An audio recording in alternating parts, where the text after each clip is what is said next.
সুপ্রিয় দর্শক আসসালামু আলাইকুম। আমি মোহাম্মদ আকাশ আলী। আমার ইউটিউব চ্যানেল বিডি গ্রেন্স নিউজ 94 যারা দেশ ও প্রবাস থেকে দেখছেন সবাইকে জানাই আন্তরিক শুভেচ্ছা অভিনন্দন। সুপ্রিয় দর্শক মণ্ডলী, আজ 3রা জুলাই 2025 রোজ বৃহস্পতিবার অবস্থান করছি পাবনার পুষ্পপাড়ার হাটে। আজকের পুষ্পপাড়ার হাটের ইজারাদার ভাইয়ের একটা সাক্ষাৎকার নেব।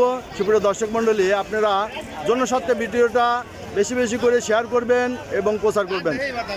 ভাইয়ের কথা আমরা শুনবো। আজকে হাটের ব্যাপারে কিছু কথা বলবে ভাই। ভাই আসসালামু আলাইকুম। সালাম। ভাইয়ের নামটা কি? আমার নাম মোহাম্মদ রিপন হোসেন। আচ্ছা, আপনি কুসুমার হাটের হাফেজের। আচ্ছা, ওই আপনার আমার কাঁচা হাট ওইখানে ওই পাশে অনেক জায়গা ছিল। আচ্ছা, এই যে এই পার্টি এই যে গরুর হাটের পাশে, তাই না? হ্যাঁ, গরু হাটের ওই যে পাশে দেখা যাচ্ছে যে গরুর হাটের পাশে এখানে নিয়মিত আগে কাঁচা সবজি পাইকারি বেচা কিনা হতো। এখন এই হাটটা ভেঙে গেছে কিছুদিন হলো। তো এখন ভাইয়ের বক্তব্য যে এই হাটটা পুনরায় লাগানো হবে এবং এখানে গৃহস্থ ভাইদের অনেক ফ্যাসিলিটি দেওয়া হবে। মানে কি ফ্যাসিলিটি দিবেন গৃহস্থ ভাইদের? মানে গৃহস্থদের কোনো টাকালে হবে না, কোনো মালামালে কোনো কিছু এই একটা তোলালে হবে না। তোলা এবং খাজনা দুটোই মা, শুধু তারা আনবে হাটে বেঁচে যাবে, বিক্রি করে চলে। আচ্ছা, আবার যারা ক্রেতা তাদের কি সুবিধা দিবেন?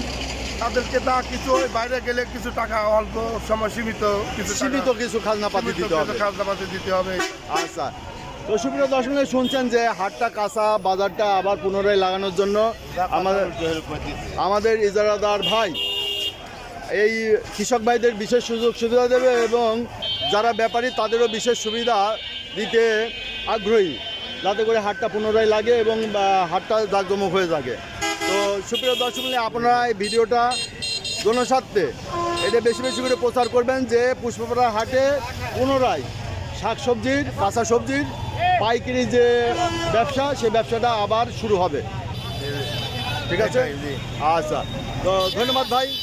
আমি মাঝে মাঝে এই হাটে আসলে পরে আপনি একটা সাক্ষাৎকার নেবো, হাটটা যাতে পুনরায় লাগার চেষ্টা করি। আচ্ছা, ধন্যবাদ।